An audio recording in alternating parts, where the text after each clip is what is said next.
Good afternoon, everybody, and welcome to today's Harmony Insights lunch date.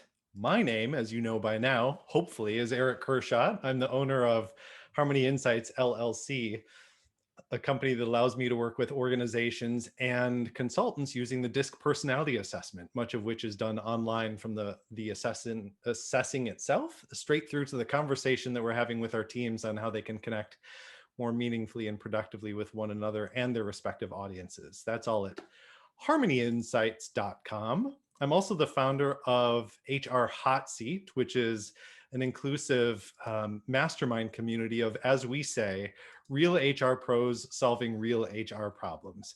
We are in 10 different licensed chapters around the country, and everything that we do is free and these days entirely virtual. We miss coming together in face, but we're making up for it with some great virtual conversation. That's all found at hrhotseat.com.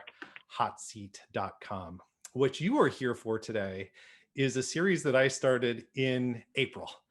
You've heard the story before. I needed to be inspired. I had all this work to get done and I needed a 30-minute break in the middle of my day, thus the lunch date here in the Central Time Zone from 12 to 12:30, to talk with somebody who just was going to inspire me so that I could go about my afternoon ready to do my best work. And as I began having those conversations, you began showing up for them as well and saying that it was a valuable way to spend your time. And so this turned into a much more communal conversation. And I'm so thrilled that it has, because we have just had some fantastic conversations so far, including the one that is about to take place today with our special guest, Karen Allen. Karen, welcome to today's Harmony Insights lunch date. Yeah, thank you so much. And no pressure, right? I'm like, oh, okay, here to have some fun, guys. Not at all. I am very particular about who I invite, and I'm only inviting people that I know to be great conversationalists, and Karen, you are among them. Our topic today has been chosen by Karen Allen, and she came back with developing your mental strength. Karen, why is this a topic? And you're welcome to, further introduce yourself if you like, or just incorporate it into your responses as we go. But why is this a topic that you chose for us to discuss this afternoon? Well, first, can I just admit that I had the last bite of my sandwich here and I'm not going to eat that in front of you guys. So you're welcome. Not going to eat on camera. When your camera goes off for 10 seconds, we'll know why. Exactly. So I'm like, okay, last bite is down. No. So mental strength is so important. And I will tell you my story because I think it's important that you understand why I teach this subject. It's not because I learned it in school. It's not because I wanted my degree in mental strength training. It's not even out there yet, but it's because I lived it. I lived a really hard experience and I harnessed the power of my mindset. I didn't even know that I was doing that. But now I can see 7 years later the results of when you do focus on your mindset, when you build a strong and a healthy mind, how that translates to the rest of life. So the short version of my story, I do have a TED Talk, so you can go and watch the longer version. But when I was 29 years old, my husband was murdered. He was a CrossFit owner and he was teaching a class when someone came in and shot him. 7 years later, we still don't know who that person was. So a lot of my journey has been choosing if I'm going to heal, choosing, how I'm going to live without having closure. And that was something that was really hard for me up front because, as you can imagine, if you experience any kind of tragedy along that line, you feel like, okay, if I have closure, then I can heal. And I realized that with some soul searching, that if we never found my husband's killer, would I still be a bitter, depressed, unhealthy mom? We had a 2-year-old son. And I had to get really clear to say, no, this person made a choice. And when I was reflecting on all of the different ways that he could have made a different decision that day and a different choice, I realized, but Karen, you hold the same power. You hold that power of choice. So how are you going to choose to respond to this situation? And it became very clear. I was either going to give up, which at the time felt like the reasonable option, just eating Ben and Jerry's in bed all day. I don't remember if I showered. It was just, or I was going to get up. And so when I saw that there were two paths, I became very intentional about the get up. But I will say this, so often we have these big goals, right, that we want to achieve, or we have this destination and we want to hurry up and get there. But when we start thinking about that goal or that destination, it becomes very daunting. And then we start doubting, and then we feel fear, and then we feel anxious. And so, in the midst of my grief, this fog that I was in, I realized that emotional roller coaster that I was on. And so I broke it down to like this moment, like in this breath, what am I choosing to do? And all of those little steps, all of those breaths just started leading up to creating a more positive and a strong mindset, because I wanted to take back control of what happened in my life. There's always going to be events and circumstances that are out of our control. I mean, we're living through that right now. But the way that it impacts us is through the power of our mindset. And when we're more intentional about our mindset, then we can create the life that we want, regardless of what happens around us. It's just based on how you respond to those unexpected or unfair situations. That's where your strength lies. All right. So this is, I mean, I have a few things to say right off the bat. Number one, I'm full of disclaimers, right? HR or Harmony Insights lunch dates are not meant to exhaust topics. We are spending a vastly insufficient amount of time, 30 minutes, on some pretty heavy topics these days: diversity, equity, inclusion, et cetera.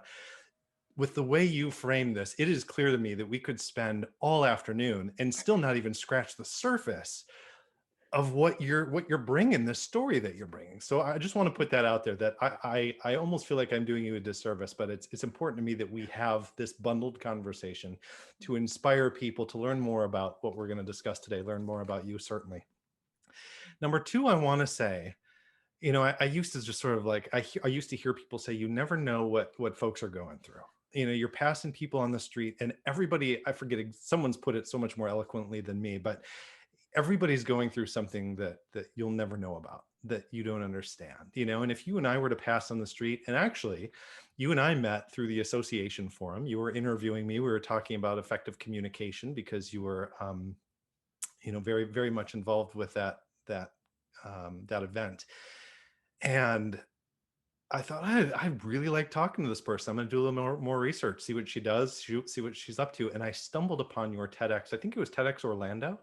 Mm-hmm. Yes. Your TEDx talk, where you go into the story that you mentioned. And I was just blown away. I think by the courage, I think the vulnerability, I'm thinking the pain that must be there.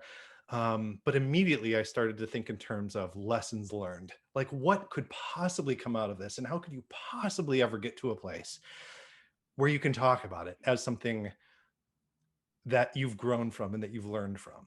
And so right off the bat, I want to ask, and I don't know if this is the best place to start or not, and if you want to redirect it, we certainly can, but how do you even begin to get from a place where something like that happens, the worst thing that could happen to you, that you could imagine happening to you, to a place today where we're sitting on a Harmony Insights lunch date, and over the course of a total of 30 minutes, you're able to break down the power and the value of mental resiliency in a way that people just get and they understand, and it ties completely back to this horrific experience that you've had.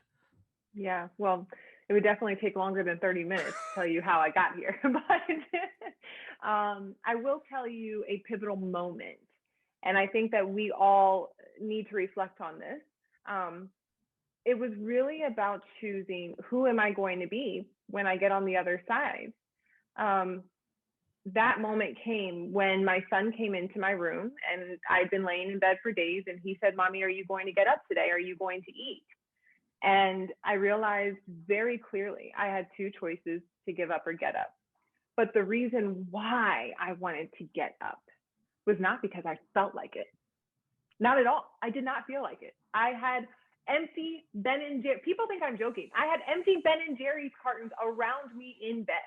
I did not want to get up. And honestly, I think that if anybody saw my life crumble from that point forward, I think they would have been like, yeah, that's expected because of everything that just happened. I lost my husband. I lost my house, my car, my job.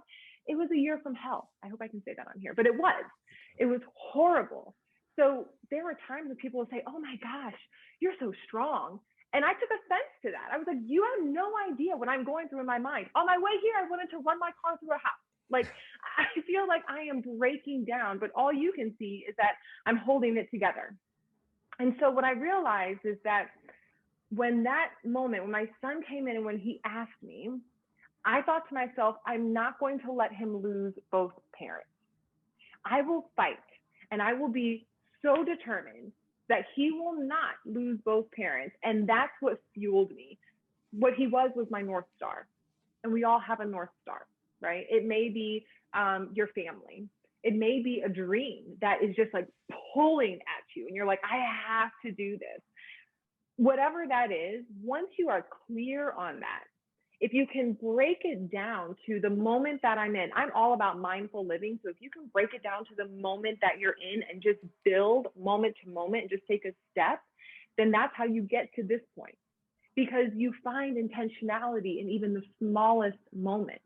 You realize that this impact, and because I reflected on the ripple effect of my husband's loss, I then was like, well, if a ripple effect can come from something bad, then a ripple effect can come from something good.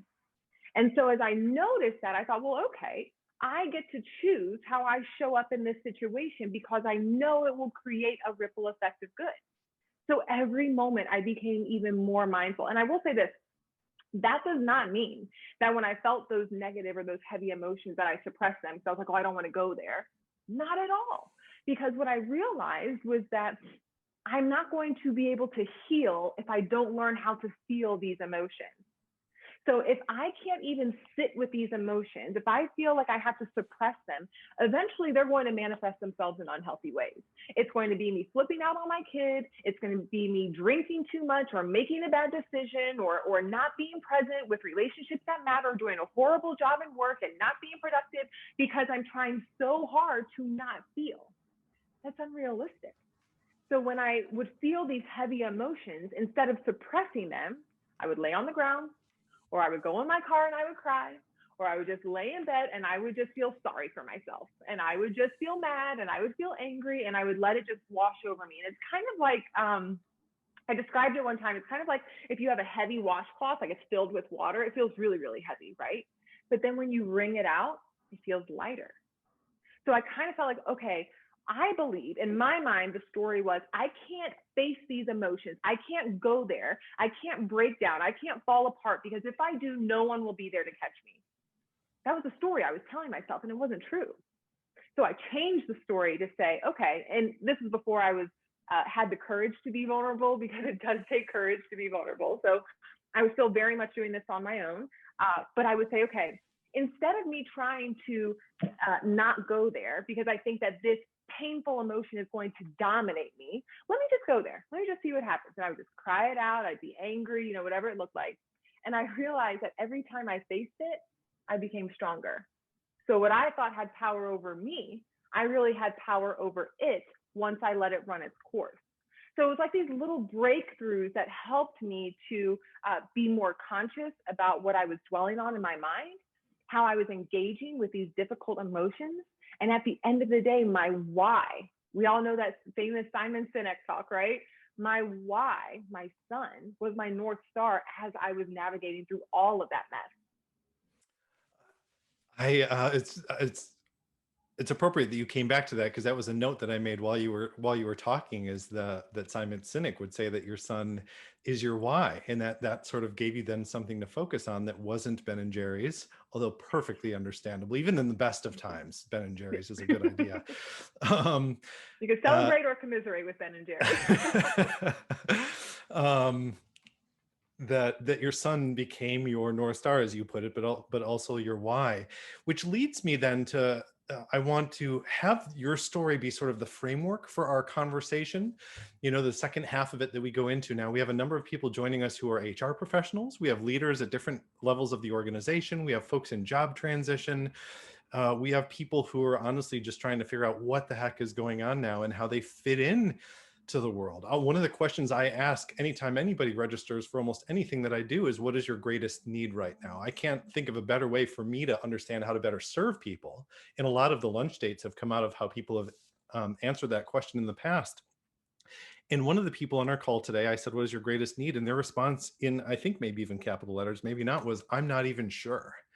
Like, that's where we are, and for some of us, it's, oh, I am so clear on what my greatest need. And so many of us are just sort of overwhelmed by what our needs may happen to be. I'm trying to, homeschool my children. I'm making sure we have groceries, that we're employed, we have income coming in, that I'm dealing with sick and dying loved ones, or the loved ones of friends and family. That list goes on and on. I want to begin to, through the lens of your story, and people can find out more about it. We'll share a link to your TEDx video. I want to talk through the highlighted challenges and tips, the challenges that you see people sharing. You've already shared some, and also a couple very actionable tips that we can leave people with. Prior to getting to that, I'd love to launch just a quick poll, and I do this on occasion to engage our attendees. By the way, if you're still with us and you're thinking this is a fantastic conversation, can you put a Y in the chat area? Just let's fill up chat with the letter Y, just to make sure that you're still with us. And the Y for yes, fantastic. We're seeing a lot of those coming in. I've just launched a poll that says, how confident are you in your ability to describe to another person what mindfulness means? Mindfulness, in resilient mindset. We're using a few different terms, but I think one of the words that we come back to in conversations like this is mindfulness. And as people are responding to that, Karen, I'd love to pull up, even if you don't mind, I didn't tell you we were going to do this, but just pull up your own LinkedIn and say, okay, you're so much more, obviously, than this story. This is a great framework for our conversation and has a huge impact, but there's more that you've done in addition to this story. So we see resilience and mindset expert, consultant, we see managing partner, and some additional things in the bottom. What are some of the challenges in the experience that you have, the professional experience that you have, that you see and feel that our audience may be facing now when it comes to defining and adopting this resilient mindset that you are really underscoring, I guess, in what you've set up for us? Yeah, well, I think that first, we are in a time where everything is intense, right? I mean, what COVID did to our world and just put everybody to a screeching halt, nobody would have predicted that. I saw this funny joke. They were like, even palm readers are out of a job now because nobody would have predicted this in 2020, right? And that's the truth. It's like, it really did show us that life can change in a moment, whether it's just for an individual or whether it's for the entire world. Not to mention the racial injustice that is now coming to the surface. And any empaths out there, if you're like me, I mean, you're like, I see this and I feel like I want to do more, but what more can I do? Or is my little contribution really going to help? Is it going to make big change? I'm feeling for families that have lost, whether their job or health complications. I know quite a few people who have lost family members due to COVID. And then, of course, anybody who's out on the West Coast and what we're experiencing geographically, right? I mean, there are homes that have been lost and livelihoods that are now just in shambles. So they're just so, not to mention we're in an election year, right? So there are all of these things that stress and tension is at an all-time high. But if we could just do one thing that will help us as individuals and help us as a human race, it's to be more mindful of our contribution to the world. And that is where I got really granular.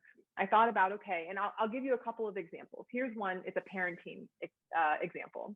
My son was sword fighting with water and his toothbrush. I don't know if you have kids, but like, what are you doing? You're sword fighting, we have to get out to school. So this was pre-COVID. And I was getting ready to like just fly off and yell like, come on, I've already told you 4 times, we have to go out. And I paused for a moment and I thought, if I scream at him, I'm going to start his day with anger. And I don't want him to leave this house feeling or hearing his mom's voice in his head, screaming at him. So I stopped and I said, hey, bud, come on. Like, you have 1 minute. I need you to. So I just changed my approach, right? I was mindful in that moment. When I read the news and I feel overwhelmed by all of the negativity and really just the sadness, right? That's out there, the hurt, the pain that people are experiencing. I can feel that in my body.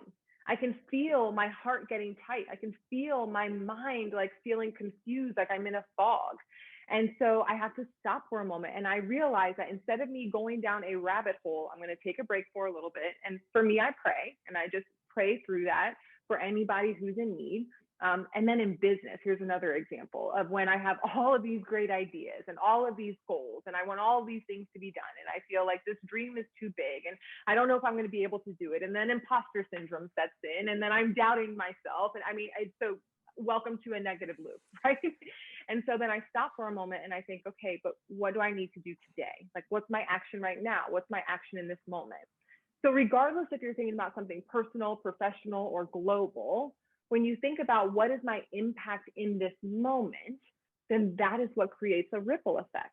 Now, a lot of us, sometimes we miss these opportunities because we're only caught up in our head and we don't have that 2 seconds of courage to actually take action or to shift away from the negativity or to just choose to be positive in that moment because we run on autopilot.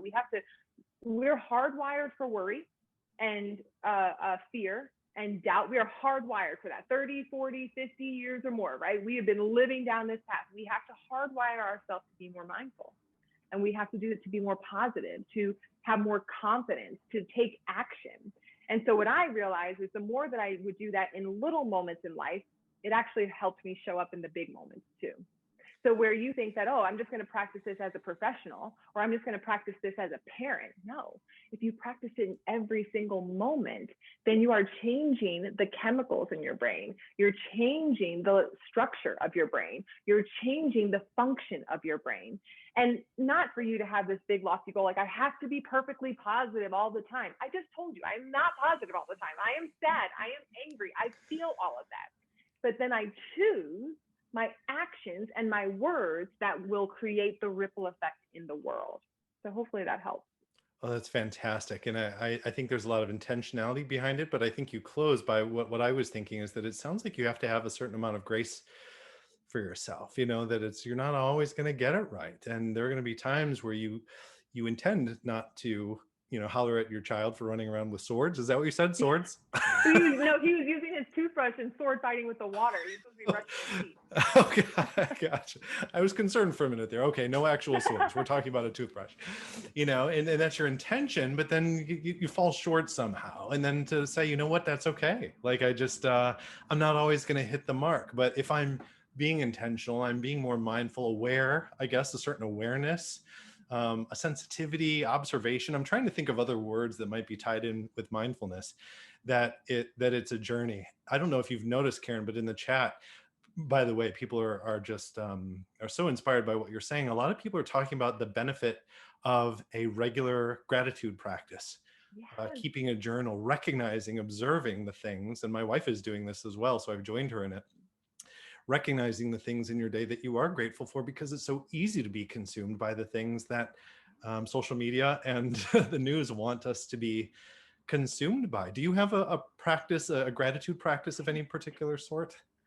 I actually have a 25-minute mindfulness exercise that what I realized was I do these things in pockets throughout my day. Like if I notice I'm feeling anxious, then, I'll stop and I'll do a little bit of an exercise, but I'm going to consolidate them for you.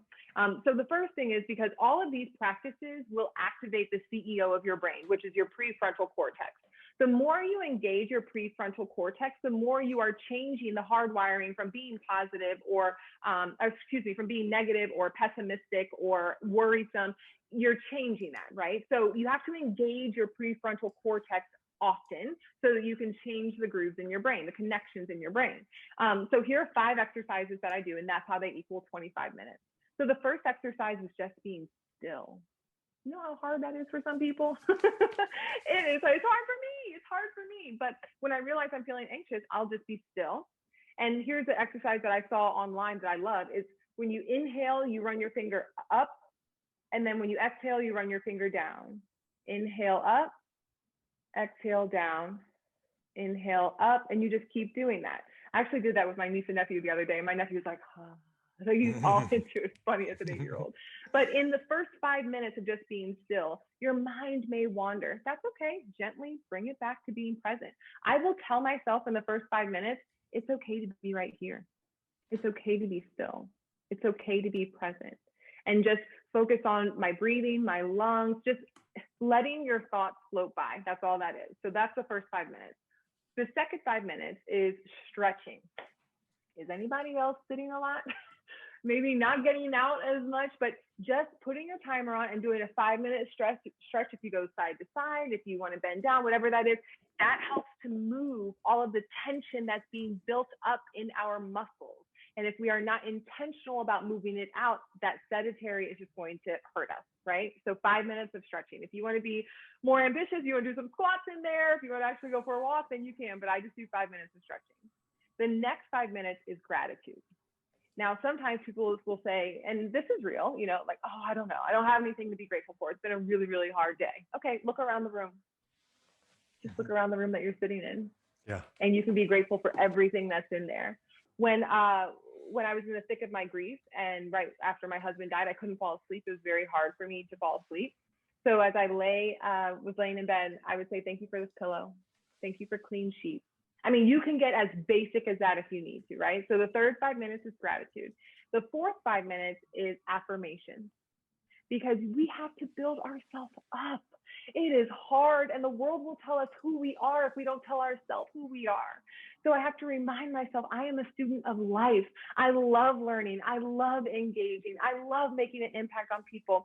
I am smart. I am resilient. I will persevere. Like, you have to build yourself. I have cried and I have gotten back up, right? So build yourself up in those next 5 minutes. And then the last 5 minutes is so powerful. Visualization. How many times have you found yourself going into a scenario and you visualize the worst case scenario, right?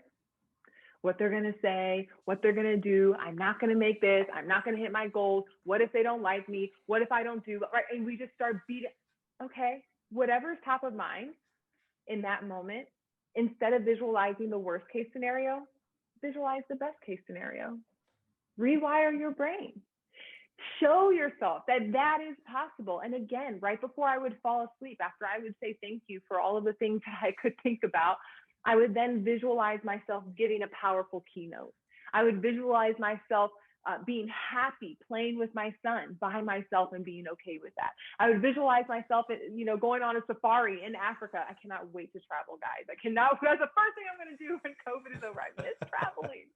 But the point is whether it is a situation that you are getting ready to meet in the next couple of days, or whether you're dreaming about, all the potential that you feel inside, visualize the best case scenario. And that starts to hardwire your brain for positivity. Excellent. So we have be still, stretching, gratitude, affirmation, and visualization. I will make sure to include those in my follow-up email. Karen, I would be remiss if I didn't share at least the results of the poll. We had 33% of the people say they were confident in describing mindfulness, 50% saying somewhat confident, and 17% saying, honestly, I would just be making things up. I have no idea what it's about. But that's kind of what these lunch dates are meant for. It's a beginning to look into things, to do some research, to pull up a YouTube video, to go about your afternoon, your week, and whatever's left in your year, becoming a better person, a stronger person, a more resilient, mindfully resilient person. Karen, I wish we had 10 times as much time to continue this conversation. You and I could talk all day, Eric. We know that. I think so too. People are going to want to follow up with you. They're going to want to find your TED Talk. Where is the best place for people to start to find you online? Yes, if you go to KarenAllen.co, not .com. People think I always leave that off. It's KarenAllen.co. You'll find everything there. I have a growth mindset toolkit that you can download. I have a new book that's coming out at the end of this month called Now What? And anytime that I'm speaking or if I have an event come up, everything is there. Wonderful. We'll make sure to include links to those things. In the meantime, if you've gotten as much value out of this conversation with Karen as I have, I hope you'll go back to where you registered for this, which is harmonyinsights.com/lunchdates. Share that URL if you wouldn't mind, especially on LinkedIn. That's the way that people find out about what we do. And we have some great conversations coming up. I made note of just a couple in case you want to join us coming up Tuesday, October 13th with Jay Pawlacki, Innovating the HR Story Box, which is going to be about how HR really needs to lead right now. Thursday, October 15th with Courtney Templin, the president of JB Training Solutions, and Chicago SHRM is going to talk about the power of HR community. Can't wait to discuss with her. And then a few more coming up over the next month to month and a half. Desmond Clark, former tight end for the Chicago Bears, current entrepreneur, among other things, is going to spend some time with us. Jay Brown from Hub International is going to talk about parenting in a pandemic. I've been waiting for somebody to propose this topic, and finally it's coming up, parenting in a pandemic. And I think Karen has even given us a teaser of some of what that's like. Kim I didn't LeClaire, get to read everybody's comments, but I just want to say thank you really quick. Please find me on LinkedIn. I would love to connect with all of you. I wish I got to read through all of those. I was so engaged. Please. Well, that's all right. I can even save these to share with you, Karen. Finally, Kim LeClaire is going to talk about turning toward each other and how we can take advantage of this time to really listen actively and turn toward each other. Karen, I didn't ask this. I don't know if you have a few additional minutes to stick around or if you have to go. There's no right or wrong answer. I can hang out. You can hang out. Wonderful. So this is where I'm going to invite people, of course, to return to harmonyinsights.com/lunch dates to sign up for something that's coming up. If you need to go about your afternoon, you're welcome to do that with our blessing. This is meant to be just a 30-minute break in the middle of your day. But for those of you who would like to stick around, you may know that our practice or our tradition is to encourage you to participate in the conversation at this point. If you have to leave, that's fine. Karen, let me just say before we continue our conversation that it really has been a pleasure to have you. And more than anything, I think I want to thank you for trusting us, this group, enough to show up and share this story and be vulnerable in the way that you have, and allow us to learn in some way from your experience and be inspired by what it is that you're encouraging the world to consider these days. Well, thank you so much for having me. I just felt like, okay, can I take these lemons and make lemonade? That's insane, isn't it? So that was the first thought. So thank you.